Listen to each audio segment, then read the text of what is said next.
Voluntaryong haharap sa Independent Commission for Infrastructure si Presidential son at Congressman Sandro Marcos.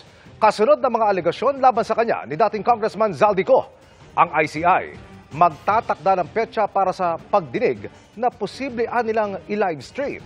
Nakatutok si Joseph Morong. Hindi lang po ang Pangulo ang may insertion sa budget. Pati po si Congressman Sandro Marcos. Kasunod ng aligasyong ito ni dating Congressman Zaldico laban kay House Majority Floor Leader at Presidential son Congressman Sandro Marcos, nagboluntaryo ang nakababatang Marcos na tumistigo sa Independent Commission for Infrastructure o ICI. Sa sulat niya sa komisyon, sinabi niyang handa siyang humarap sa ICI anumang oras at magbigay linaw sa anumang bagay para matulungan ng komisyon sa investigasyon nito. Ayon kay Co, may budget insertions taon-taon si Congressman Marcos mula 2023 hanggang 2025 na umabot sa lampas 50 billion pesos. Itinanggi yan ni Marcos, tinawag niyang destabilisasyon ang ginagawa ni Co. Ang ICI magtatakda ng petsa ng pagdinig kay Marcos.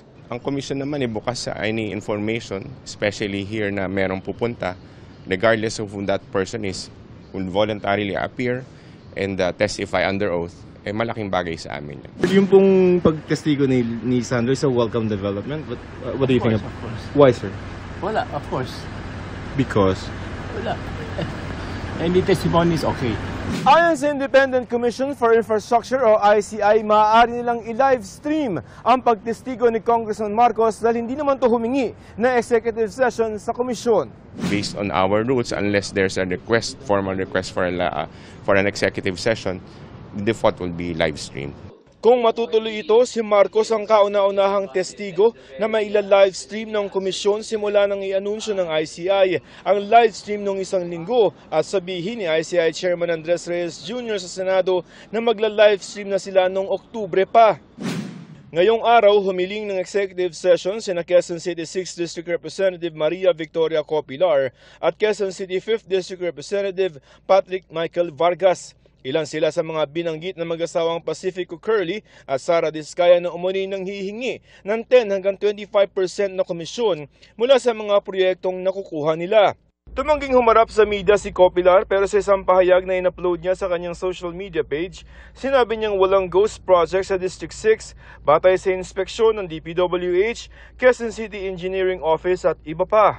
Hindi nagsalita si Vargas pero sa isang pahayag sinabi ni Vargas na ipinakita niya raw sa komisyon ang mga dokumento na nagpapatunay na walang mga proyekto ang mga diskaya sa kanyang distrito.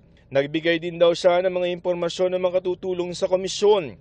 Kahapon, humarap din sa ICI sina Quezon 3rd District Congressman Reynante Arrogancia at Occidental Mindoro Congressman Leody Tariela. Hindi rin sila humarap sa media. They were all in executive session.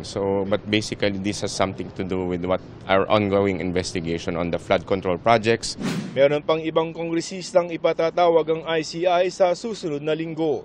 Para sa GMA Integrated News, Joseph Morong, Nakatutok 24 Oras.